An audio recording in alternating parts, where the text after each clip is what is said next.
Olá, turma! Tudo bem com vocês? Tudo certo?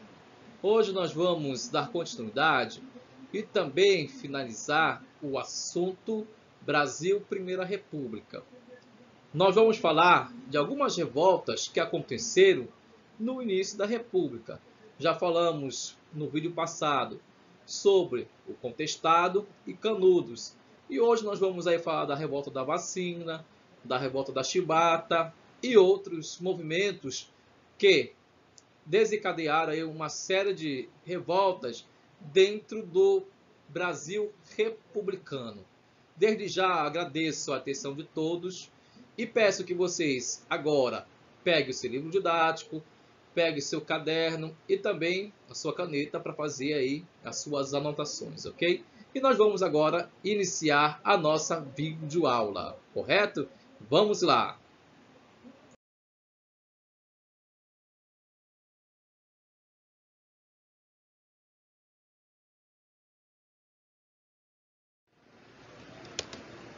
Nós vamos agora estudar um pouco sobre algumas revoltas aí que aconteceram no período do Brasil República. Uma dessas revoltas que está atrelado a esse momento histórico, ou seja, a República, é a revolta da vacina.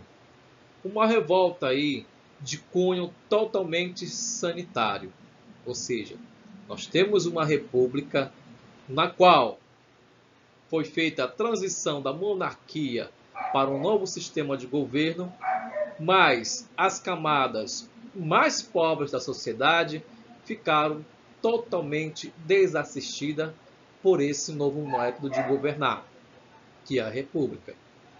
E isso vai fazer aqui gerar sérios problemas, principalmente no centro da cidade. Por quê?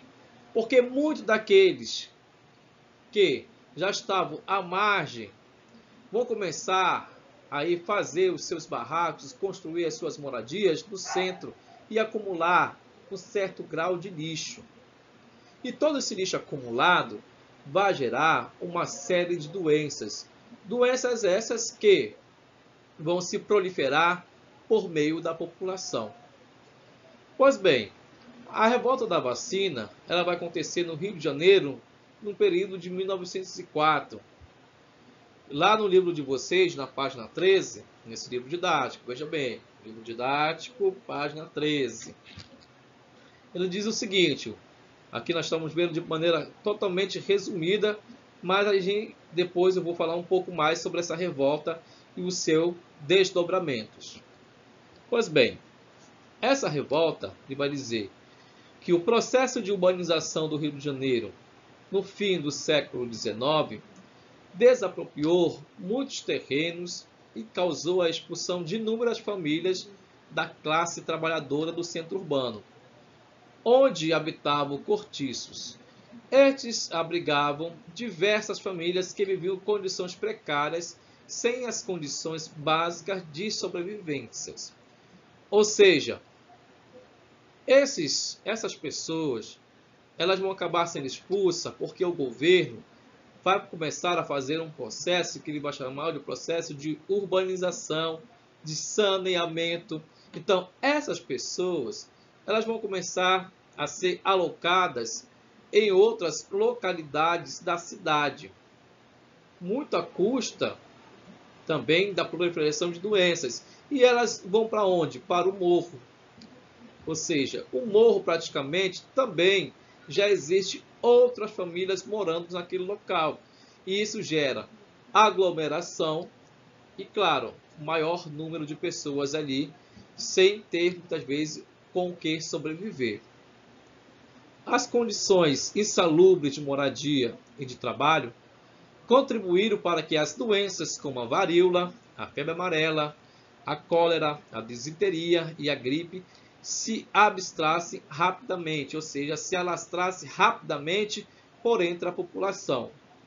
Então, a Diretoria-Geral da Saúde Pública, sob a administração do médico sanitarista Oswaldo Cruz, decretou a vacinação obrigatória contra a varíola. A população que estava totalmente descontente com as condições de vida e também um descaso do governo, considera essa decisão totalmente autoritária, essa medida, e vai promover uma revolta entre os 10 e 18 de novembro de 1904. O quebra-quebra vai levar as autoridades a revogar a obrigatoriedade, não tornar mais obrigatório a vacina naquele momento. Ok, dito isso, nós vamos ver um pouco mais, agora no próximo slide, um pouco mais sobre essa revolta da vacina, né? E seus pequenos ditames. Isso aqui você encontra aí no livro didático de vocês.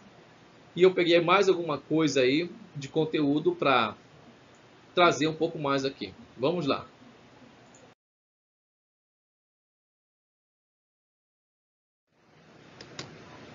Quando o presidente Rodrigo Alves assume o governo em 1902, nas ruas da cidade do Rio de Janeiro, acumula-se muito lixo. Desta maneira, o vírus da varíola se espalhava de maneira muito rápida e também havia uma grande proliferação de ratos e mosquitos que eram transmissores de doenças fatais, como a peste bubônica, a febre amarela, que matava milhares de pessoas anualmente. Ou seja, vários fatores estão a se desencadear várias doenças. Fatores esses, qual? De saneamento, ou seja, nós temos uma cidade totalmente suja, uma população totalmente desassistida pelo governo. Então, o que eles vão fazer? Eles vão começar a fazer uma espécie de limpeza, retirar essas pessoas dessas localidades e colocar em outras. Muitas delas vão resistir. Mas, isso está certo? Em parte está correto. Mas qual é o desejo então do governo? É fazer a limpeza social. É retirar essas pessoas do centro da cidade. Por quê? Porque de uma maneira ou outra, essas pessoas estão deixando feia o centro da cidade. Estão acumulando doença. E isso desagrada principalmente a grande elite da sociedade. As grandes elites, as grandes famílias que querem ver o centro da cidade limpo. Então é necessário fazer esse tipo de limpeza. Tanto limpeza pela maneira do saneamento, quanto a limpeza social. Retirar essas pessoas e colocá-las num lugar mais distante, longe do centro da cidade. E isso não aconteceu somente no Rio de Janeiro. Em outras cidades também, vários governantes vão fazer essa mesma prática. Retirar pessoas do centro da cidade e colocá-las em um lugar mais longe ou até mesmo em lugar nenhum. Deixar que estas mesmas se virem. Continuando. Mas nós vamos ver que, de fato, a cidade era uma proliferação de doenças, desencadeada, claro, pela falta de saneamento básico, pela falta de higiene, pela falta de informação e até mesmo do avanço da ciência, porque várias doenças vão se proliferar e muitas delas vão ser de cunho, muitas vezes, metafísico. Pode-se curar a febre amarela com isso. Pode-se curar a peste bubônica usando esse artifício. Mas nenhum método científico é posto em prática naquele momento, somente posteriormente. Vamos dar continuidade.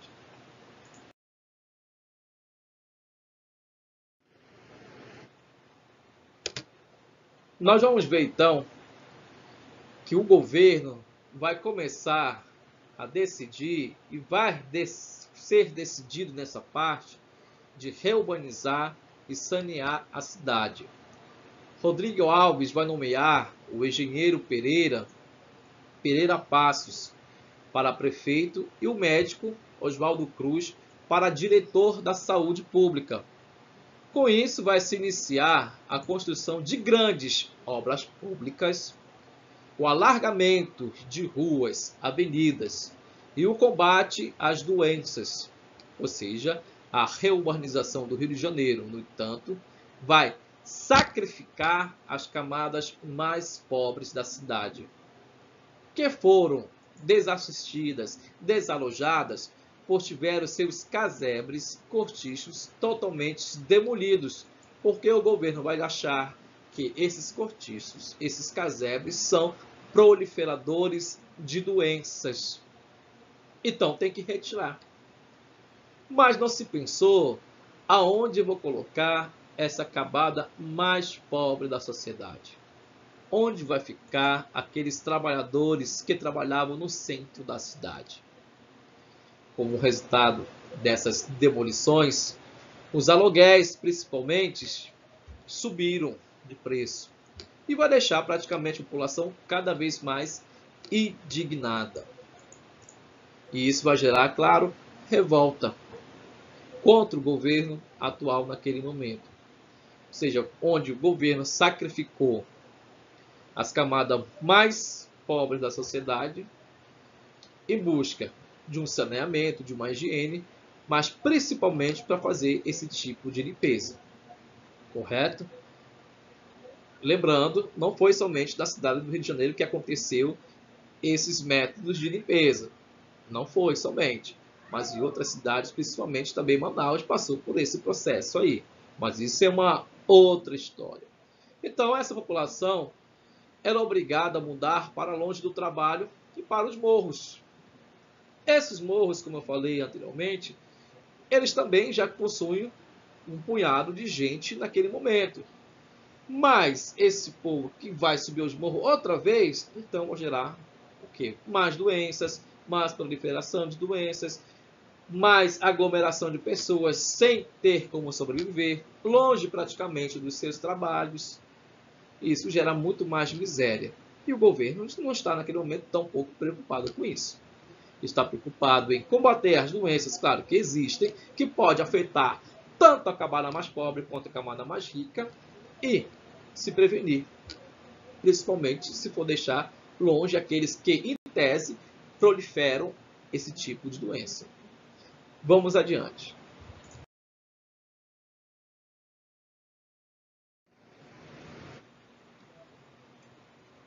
Bem, nós vamos ter agora, ainda dentro da revolta da vacina, um fato um tanto quanto inusitado. Por quê? Porque o governo em questão, ele vai fazer o quê?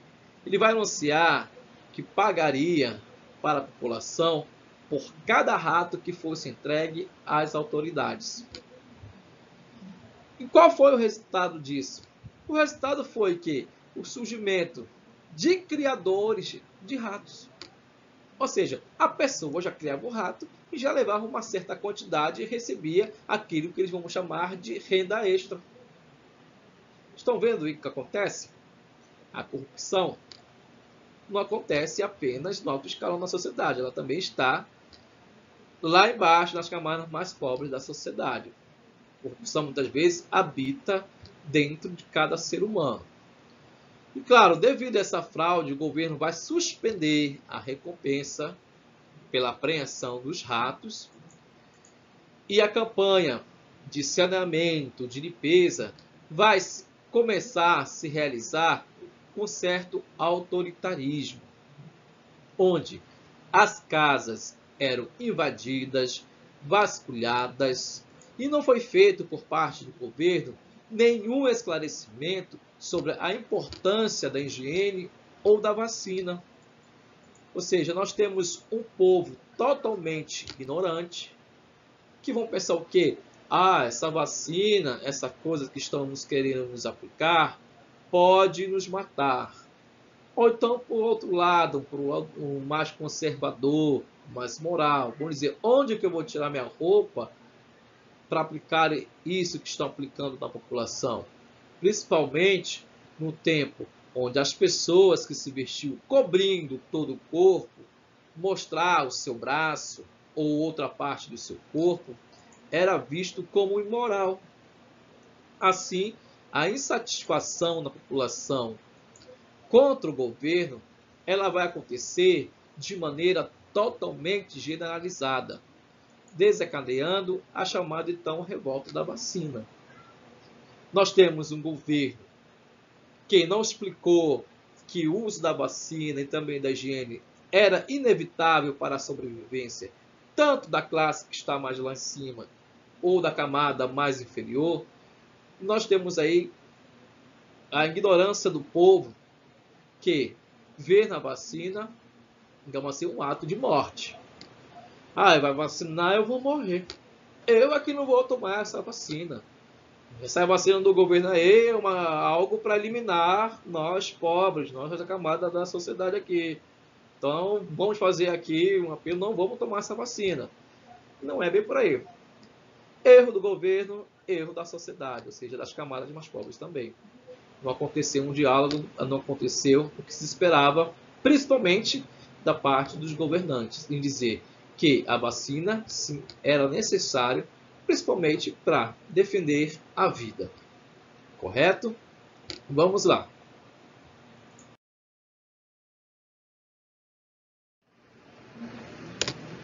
Trouxe aqui para vocês um jornal da época que mostra também a total ignorância por parte da imprensa, e isso vai incentivar praticamente as camadas mais pobres a ir de contra as vacinas naquela época.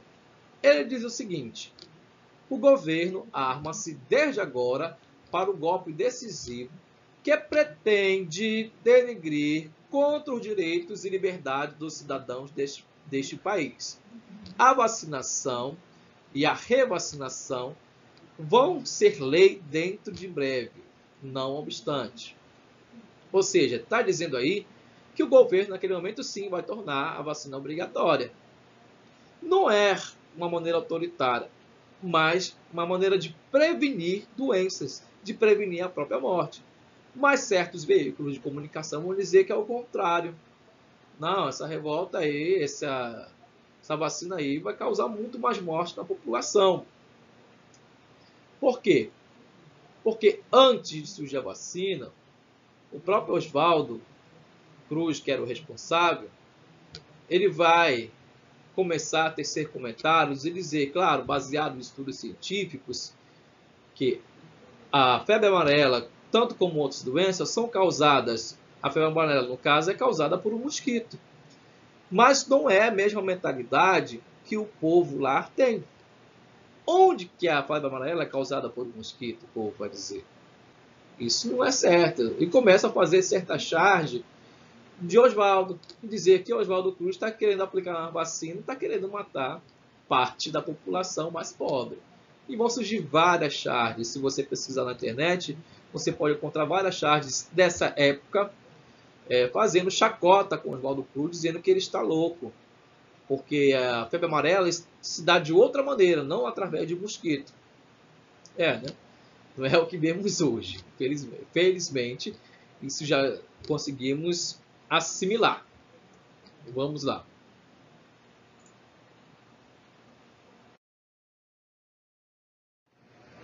Outra fonte da época também trouxe aqui para vocês, que vem da Gazeta de Notícias, que fala sobre a grande epidemia que surgiu ali, a epidemia de varíola. Então precisava da primeira dose e da segunda dose.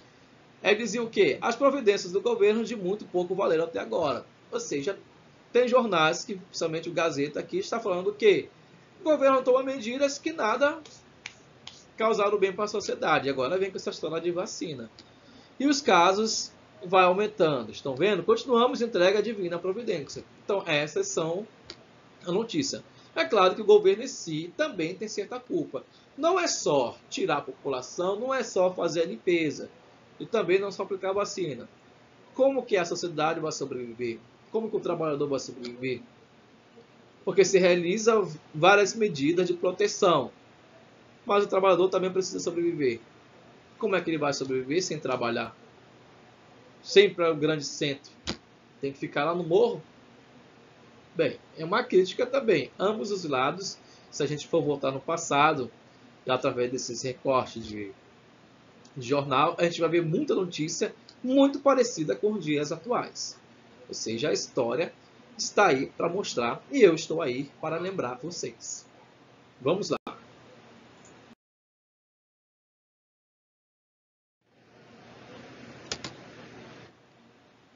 Outra revolta também que ocorrera nesse tempo vai ser a Revolta da Chibata, que foi uma agitação militar na Marinha do Brasil, ocorrida no Rio de Janeiro, de 22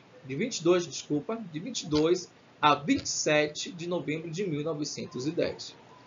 E era uma luta contra os castigos físicos, baixos salários e as péssimas condições de trabalho.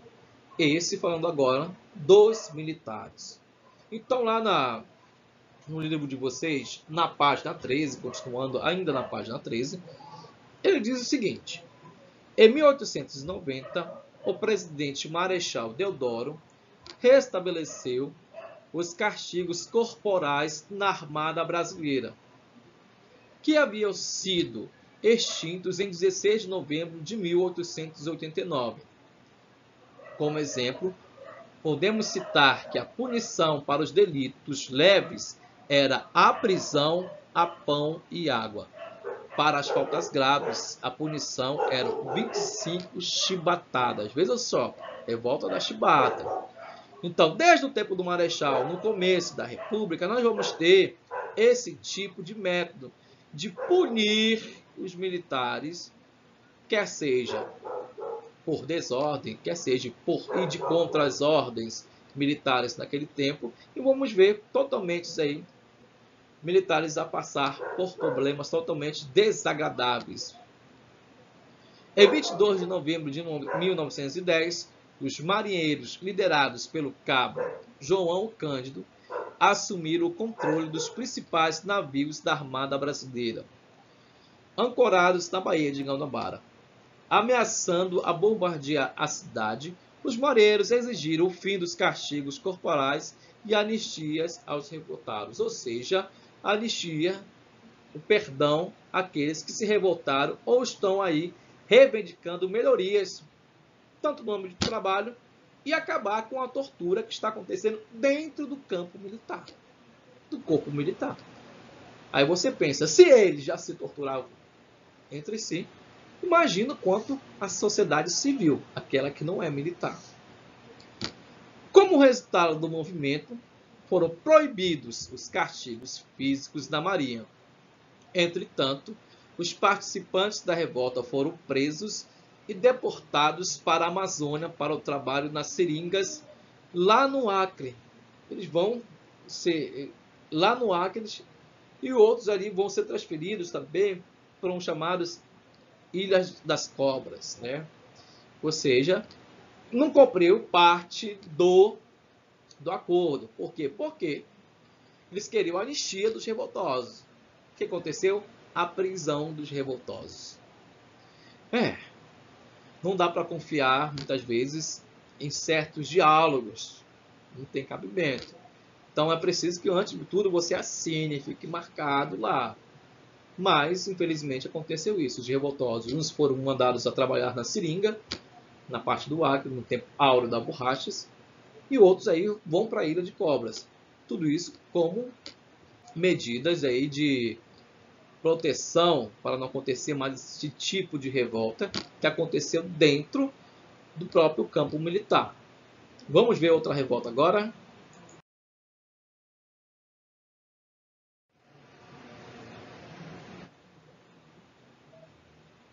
Bem, ainda começando a falando um pouco mais sobre a revolta da Chibata, eles vão dizer que a esquadra revoltada, durante o dia de ontem, os navios revoltosos fizeram diversos disparos sobre a cidade.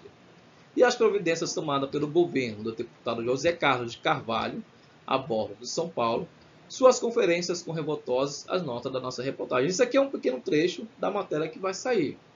Ou seja, qualquer insatisfação era punível e a disciplina nos navios era mantida pelos oficiais por meio de castigos físicos, dos quais a chibatada era a punição mais comum. Ou seja, se você fizesse alguma coisa e era militar, a chibata ia correr na tua costa.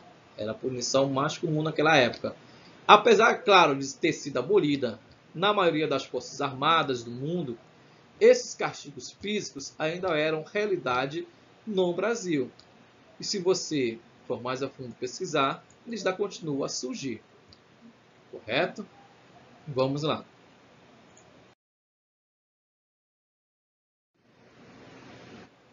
Nós vamos ter também aí, então, uma pincelada sobre o movimento operário e a greve geral em São Paulo. Movimento esse que vai ocorrer no período de 1917, ou seja, o início da República não foi o início tão esperado como alguns queriam, não foi mil maravilhas. Até porque uma mudanças feitas como foi feita não poderia dar muito certo naquele momento. Desde o final do século XIX, a industrialização crescia nas principais cidades brasileiras.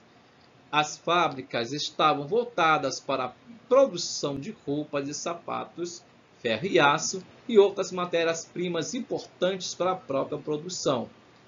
As condições de trabalho em tais locais eram péssimas. Extensa jornada de trabalho em locais totalmente insalubres e irregulares.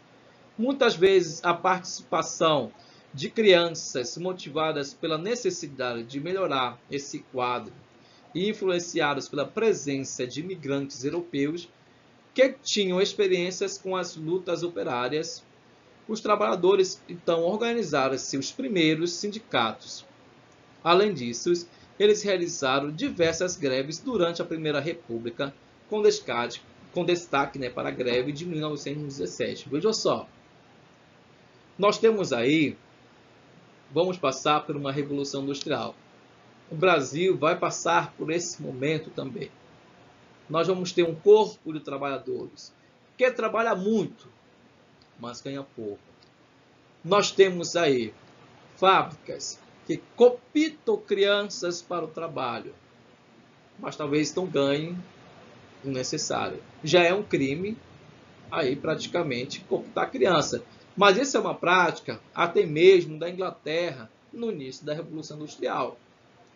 Muitos operários vai trabalhar, o chefe da família é o homem, vai trabalhar a mulher, a chefe de família também mulher, e também para ajudar na renda vai trabalhar a criança. E o lugar de criança é aonde? É na escola, é estudando, é brincando, mas não é isso que vai se ver. Nós vamos ter crianças trabalhando e ganhando por isso. Claro que não um salário tal qual seus pais vão ganhar, que já também é muito baixo. E as condições de trabalho totalmente insalubres, péssimas condições de trabalho. Então isso vai gerar uma revolta, uma grande greve, pedindo, reivindicando que a melhoria nos salários, a melhoria no ambiente de trabalho. E isso vai acontecer sempre, pessoal. Quando o operário se acha que não está bom naquele local, ele vai reivindicar seus direitos. Ele vai reivindicar, digamos assim, melhorias dentro da sua profissão. E isso vai se desencadear numa grande greve lá no passado e também desencadeia várias greves hoje ainda.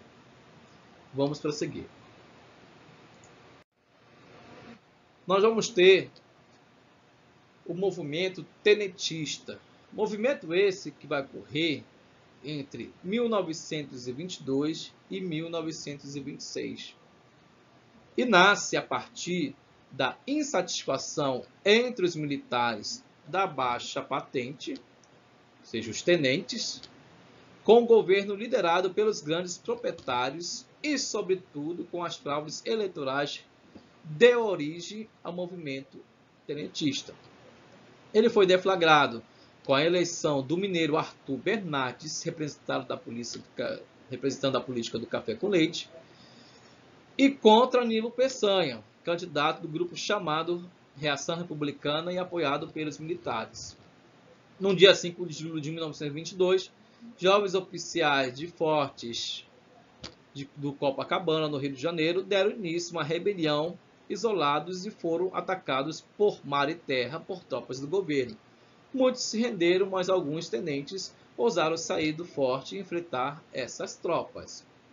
Vejam só, não é só no movimento operário, não é só lá no campo, mas também afeta mesmo a área militar. Nós vimos aí a revolta da Chibata. Agora nós temos o movimento tenentista. Todos insatisfeitos. Por quê? Porque ganham menos, pelas condições de trabalho também dentro do próprio exército, que não são lá essas coisas.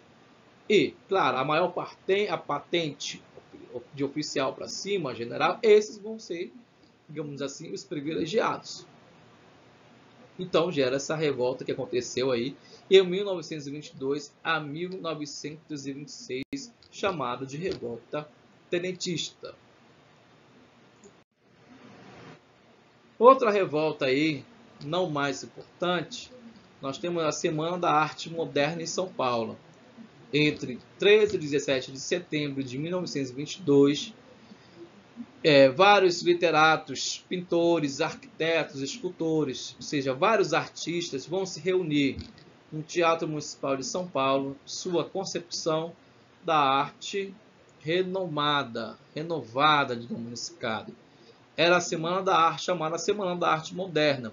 Os envolvidos do movimento artístico vão passar a criticar a mera absorção de valores europeus e vão defender a necessidade de se criar uma arte de maneira genuína brasileira. Entre os participantes, pode se destacar a presença de artistas plásticos como Anitta e de Cavalcante e de escritores como Oswaldo de Andrade e Mário de Andrade, ou seja, artistas importantes daquele período. Vamos lá. Enfim, nós vamos chegar ao fim da República. Esse pequeno trecho lá no final, na página 15 do livro didático com você, diz o seguinte: a partir de 1920, a política do café com leite deu sinais de esgotamento, pois o governo federal não conseguia mais manter as compras do estoque de café. Marcada por uma série de contrastes, a Primeira República se encerrou em 1930. Nesse ano, o presidente da República era o paulista Washington Luiz. Seu sucessor, portanto, deveria ser o mineiro indicado por ele. Em vez disso, ele indicou também o paulista Júlio Prestes como candidato, rompendo assim com a política dos governadores. Essa atitude desencadeou uma crise política no Brasil, que levou Getúlio Vargas à presidência no ano de 1930. Ele rompeu com a política do café com leite e iniciou o período político na história do país, digamos assim, o novo período político na história do país. Ou seja, aquela oligarquia que existia já perdeu bastante força, ou seja, a República Café com Leite, agora houve uma ruptura e vai se iniciar uma nova história. Chegou então a hora do exercício. Vou deixar para vocês aqui o exercício lá da página 15, na parte de conexões, preste atenção, página 15, e também na página 16, correto? Que é a hora do estudo. E dessa maneira nós vamos encerrar esse assunto sobre Brasil Primeira República, correto?